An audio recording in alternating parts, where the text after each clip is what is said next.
हे guys welcome back to my channel. आजको भिडियोमा हामी चाहिँ ब्याच सिस्टम सेडुलिङको द लास्ट वानको बारेमा कुराकानी गर्नेछौँ, जुन चाहिँ सर्टेस्ट रिमेनिङ टाइम नेक्स्ट भन्ने रहेको छ, SRTN भनेर रहेको छ। आज यसकै बारेमा कुराकानी गर्नेछौँ, जुन चाहिँ इक्जाम्पलको लागि यो क्वेसन लिएको छ।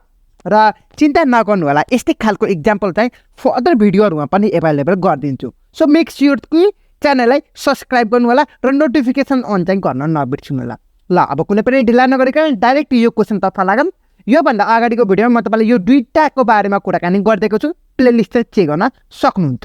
ल यसमा पनि सेम नै रहेको छ। यदि तपाईँलाई ज्ञान चार्ट बुझ्नुभयो भने तपाईँहरूको एभरेज वेटिङ टाइम र एभरेज टर्न एराउन्ड टाइम निकाल्न सकिहाल्नुहुन्छ। मेन चाहिँ हाम्रो ज्ञान चार्ट बुझ्नु पर्यो है त। ल अब हामीले यो प्रोसेसहरू दिएको छ, जुन चाहिँ P1 P2 P3 P4 दिएको छ। एराइभल टाइम पनि दिएको छ, बस टाइम पनि दिएको छ। अब डब्बा त कम्प्लिट गर्नै बाँकी छ। पहिला त्योभन्दा अगाडि ज्ञान चार्टको कुराकानी गरौँ न त, के कसरी बनाउने रहेछ। जुन चाहिँ हाम्रो सर्टेस्ट रिमेनिङ टाइम नेक्स्टमा ज्ञान चार्ट कसरी बनाउने त, पहिला त्यसको बारेमा कुराकानी गरौँ, त्यसपछि अरू कुराकानी गरौँला है त। ल ज्ञान चार्ट भनेपछि 0 देखि स्टार्टिङ हुनुपर्छ। तपाईँहरूको भनेकै थिएँ पक्का पहिले, अहिलेसम्म त्यही नै रुल्स रहेको छ, जुन चाहिँ एराइभल टाइममा 0 देखि स्टार्टिङ हुनु पर्यो भनेर होइन। ल अब 0 कुनमा छ पहिला हेरौँ त। त्यहाँनिर 0 चाहिँ P1 मा रहेको छ। सो मैले यहाँ चाहिँ मैले यहाँ P1 को भ्यालु चाहिँ जुन चाहिँ बस टाइम लेख्दैछु है त। ल बस टाइम मैले 5 लेखेको छु, हेर्नु होला। म एकछिनको लागि यो चाहिँ रफली गरेको तपाईँहरूले बुझाउनको लागि मात्र है त। ल हेर्नु त, यहाँ चाहिँ तपाईँहरूको 0 छ। ल यहाँ चाहिँ P1 नै भयो। अब यहाँ चाहिँ बस टाइम चाहिँ तपाईँहरूको 5 छ। सो यहाँ पुरै 5 लेख्ने चाहिँ होइन है त। जुन चाहिँ हामीले सर्टेस्ट रिमेनिङ टाइम नेक्स्टमा चाहिँ सबै लेख्न पाइँदैन। यदि लेख्नुभयो भने तपाईँलाई अभियसली मिस्टेक हुन्छ है त। ल हेर्नु त, हामीले चाहिँ एकवटा स्टेप चाहिँ बढाउँदै जान्छौँ भनेको है त। ल हेर्नु त 0 छ, त्यसपछि मैले 1 इन्क्रिज गरिदिएँ, 1 ले इन्क्रिज गरिदिएँ। जुन चाहिँ हाम्रो चाहिँ P1 को बस टाइम कति छ, 5 छ नि। 5 मा 1 घटायो भने तपाईँको के छ, अब चाहिँ तपाईँको 4 चाहिँ बाँकी रह्यो है त्यो P1 मा। ल अब 0 र 1, यहाँ 1 आइसकेपछि अब एराइभल टाइममा हेरौँ त 1 पनि आइसकेको छ नि त। यहाँ 1 छ नि त होइन र। P2 मा हेरौँ त, P2 को प्रोसेस पनि आइसकेको छ। जुन चाहिँ तपाईँहरूको 1 हुनसाथ तपाईँको P2 को प्रोसेस पनि आइसकेको छ। यसको बस टाइम हेरौँ त 3 रहेको छ। यसको अब हेरौँ त, P1 को रिमेनिङ चाहिँ तपाईँहरूको 4 छ, P2 को रिमेनिङ चाहिँ तपाईँहरूको 3 छ। जुन चाहिँ तपाईँहरूको बस टाइम तपाईँहरूको चाहिँ 3 रहेको छ P2 को लागि। अब P1 को लागि 5 मा 1 घटाएपछि 1 त आइसकेको छ नि त। 5 मा 1 घटाएपछि 4 भयो कि होइन र। ल अब यो दुइटामा कम्पेयर गर्छौँ, कुन चाहिँ सानो छ त, अभियसली तपाईँको P2 चाहिँ सानो छ। सो यहाँ चाहिँ P2 लेखिदिने 1 ले मात्र इन्क्रिज गरिदिने है त।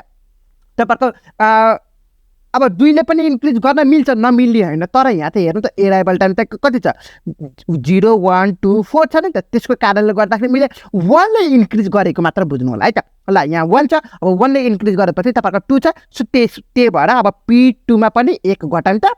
घटाएपछि तपाईँको कति बाँकी रह्यो, 2 बाँकी रह्यो। अब यो चाहिँ तपाईँको P1 को 4 बाँकी रह्यो, P2 को चाहिँ 2 बाँकी रह्यो। अब 2 यहाँ 2 एराइभ भएपछि तपाईँको P3 पनि प्रोसेस आइसकेको छ, जुन चाहिँ तपाईँको एराइभल टाइम 2 छ नि त। सो अब P3 को पनि हेरौँ न त।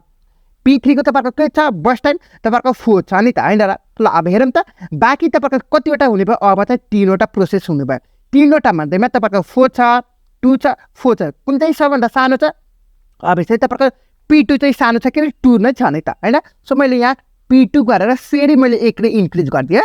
यहाँ त 2 छ, अब 1 ले इन्क्रिज गरेपछि तपाईँको 3 भयो। यहाँ 1 घटाम त बाँकी रह्यो कति छ, तपाईँको 1 बाँकी रह्यो। सो यहाँ 3 छ, 3 मा कुनै पनि एराइभ भएको त छैन। यहाँ 4 मा पो एराइभ भएको हुने हो त। तर अब अरूले पनि कुनै पनि एराइभ भएको छैन 3 मा। ल अब अर्को कुराकानी गरौँ न त, फेरि 1 ले इन्क्रिज गरौँ त। अब हेरौँ त, यहाँ चाहिँ तपाईँको 4 छ, यहाँ पनि 4 छ। P2 को अब कुन चाहिँ 1 रिमेनिङ भयो। अब 3वटामा कम्पेयर गरौँ त, कुन चाहिँ सानो छ, अभियसली तपाईँको P2 सानो छ। सो यहाँ चाहिँ P2 लेखिदिनुहोस्, 1 ले इन्क्रिज गरेपछि तपाईँको 4 भयो। अब 4 भनेपछि यहाँ चाहिँ एराइभल टाइमको 4 छ, तपाईँको प्रोसेस पनि P4 पनि एराइभ भइसकेको छ। जुन चाहिँ तपाईँको के हुन्छ, बस टाइम चाहिँ तपाईँको 1 रहेको छ। ल अब हाम्रो चाहिँ यो P2 को काम चाहिँ सकिसकेको छ, -1 गर्दाखेरि 0। P2 को काम सकियो हो। अब कम्पेयर गर्ने कुन त भन्दाखेरि P1 P3 P4 मा कम्पेयर गर्ने कुन चाहिँ सानो छ त, अभियसली तपाईँको P4 छ, जुन चाहिँ 1 छ के अरे। यहाँ चाहिँ P4 लेखिदिने हो। ल P4 लेखेपछि तपाईँको यहाँ चाहिँ तपाईँको कतिवटा छ, 1 छ नि त। सो माइनस गरिदिउँ त 0। अब यहाँ चाहिँ 5 लेखिदिउँ हो। ल P4 र P2 को काम सक्यो। अब हामीसँग P1 र P3 छ। एराइभल टाइम पनि सेम छ। सरी एराइभल टाइम बनाए, बस टाइम हामी चाहिँ सेम छ। बस टाइमसँग सेम भएको बेलामा मैले के भनेको थिएँ, एराइभल टाइम चेक गर्ने भनेर तपाईँले भनेको थिएँ पक्कै पनि हो। ल अब P1 को एराइभल टाइम कति छ, 0 छ।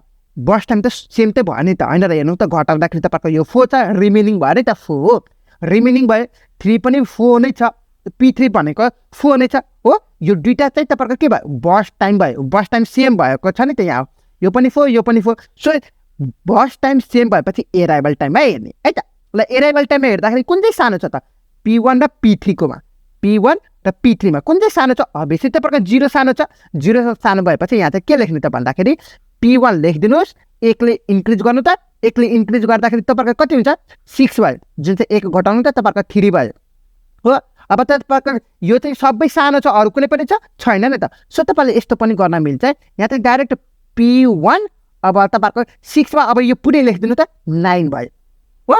ल मैले यहाँ चाहिँ 3 गरेर घटाइदिएँ, यो पनि सक्यो। अब लास्टमा हाम्रो चाहिँ कुन चाहिँ बाँकी रह्यो त भन्दाखेरि P3 बाँकी रह्यो, यो प्रोसेस बाँकी रह्यो। So P3 लेखिदिनुहोस्। त यहाँ चाहिँ तपाईँको 4 छ, 9 मा 4 जोड्नु त तपाईँको चाहिँ 13 हुन्छ पक्कै पनि होइन। ल यसरी पनि गर्न पाइयो। ल यसरी नै गर्ने है त। अब तपाईँहरूले चाहिँ यसलाई चाहिँ यो प्रोसेसलाई यस्तो पनि गर्न मिल्छ कि त तपाईँहरूको डाइरेक्ट यस्तो पनि गर्न मिल्छ। तर डाइरेक्ट चाहिँ नगर्नु होला, सकेसम्म डाइरेक्ट चाहिँ नगर्नु होला है त। तपाईँहरूको कपी चेक गर्ने मान्छेले पनि फेरि कन्फ्युजन हुनु भएर तपाईँहरूको नम्बर पनि दिन सक्दैन है त। जस्तै कि यो केसमा चाहिँ मैले के भन्न खोजेको थियो, डाइरेक्ट कसरी भन्न खोजेको थिएँ, यो तिनवटालाई कम्बाइन गरिदिने भनेर चाहिँ भनेको कि। अब यो दुइटालाई कम्बाइन गर्ने, अब हेरौँ न यो अर्कोवाला बनाउँदैछु। सो यहाँ 1 भयो, P2 भनेपछि तपाईँको कति भयो, 4 सम्म छ। यो 4 लेखिदिनुहोस्। त्यसपछि P4 एराइ भयो, 5 भयो। त्यसपछि तपाईँको चाहिँ P1 मा तपाईँको 9 छ के, 9 लेखिदिनुहोस्। र लास्टमा तपाईँको P3 छ, तपाईँको 13 हो। यस्तो चाहिँ नगरिदिनु होला कि तपाईँको कन्फ्युजन हुनसक्छ नि त। तपाईँले बेटर टु यस्तो राइट है त, तपाईँको पनि कन्फ्युजन नहोस्। सो तपाईँले सकेसम्म यस्तो बनाउनु होला है त। एक घन्टा स्टेप इन्क्रिज गर्दै गर्दै जाने न सकिएको त। यहाँ तपाईँले क्लियरली वेमा रफली बुझाएकै छु त। तपाईँले केही पनि बुझ्नु भएको छैन होला, पक्कै पनि कन्फ्युजन छैन होला भन्न खोजेको छु। ल अब ज्ञान चार्ट बुझेपछि चाहिँ काम सकिएको त। सिटी भनेपछि कम्प्लिटेसन टाइम रहेको छ। सो P1 चाहिँ कतिमा कम्प्लिट भएको छ, तपाईँको 9 मा कम्प्लिट भएको छ। P2 नि फेरि P2 चाहिँ तपाईँको 4 मा कम्प्लिट भएको छ। P3 नि फेरि P3 चाहिँ तपाईँको 13 मा छ। P4 नि फेरि 5 मा छ।